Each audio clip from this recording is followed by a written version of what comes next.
100 शब्द प्रति minute. Start.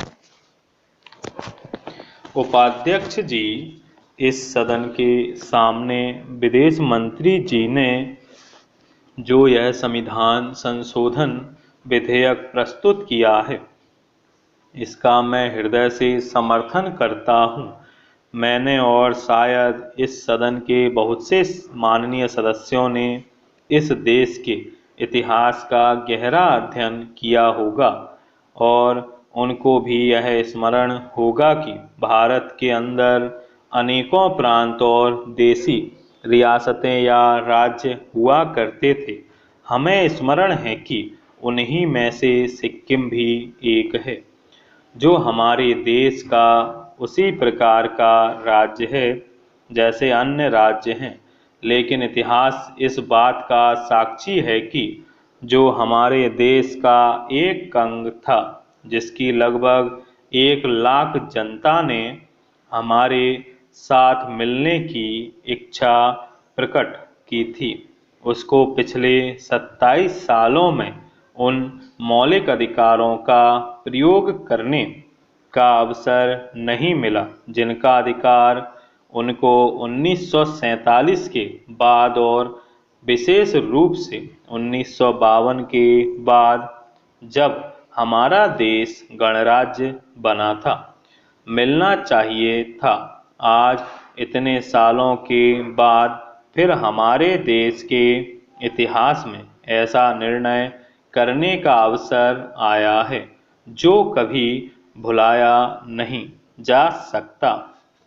महोदय, मुझे इस बात की प्रसन्नता है कि सिक्किम की जनता, जो पिछले कई सालों से अपने अधिकार से वंचित रही, उसके लिए आंदोलन करती रही और भारत के साथ, भारत की जनता के साथ अपने को मिलाने की चेष्टा करती रही, उसकी इस मांग की तरफ भारत सरकार का ध्यान गया और भारत सरकार ने, हमारी प्रधानमंत्री ने उसकी जनता की इच्छाओं का समादर किया। मैं इसके लिए उन्हें बधाई देता हूँ। मैं यह मानता हूँ कि इस मसले पर निर्णय लेने में आरंभ से ही भूल हुई और अब उसका सुधार हो रहा है। हमारे देश का जो उत्तरी अंचल है, उसकी तरफ हमारी सरकार का ध्यान गया है और उसकी इच्छाओं की पूर्ति करने का अवसर आया है। मैं समझता हूँ कि इस कदम का न केवल इस सदन के सदस्य बल्कि सारे देश की जनता हृदय से स्वागत करती है।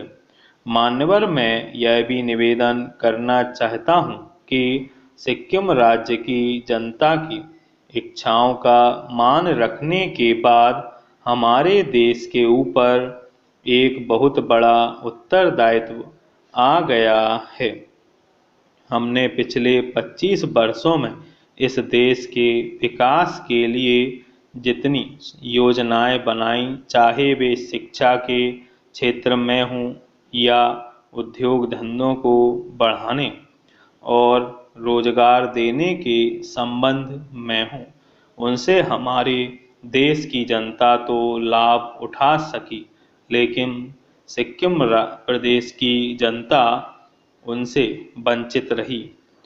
अब वह समय आ गया है जब हम अपनी योजनाएं बनाते समय सिक्किम का विशेष ध्यान रखें।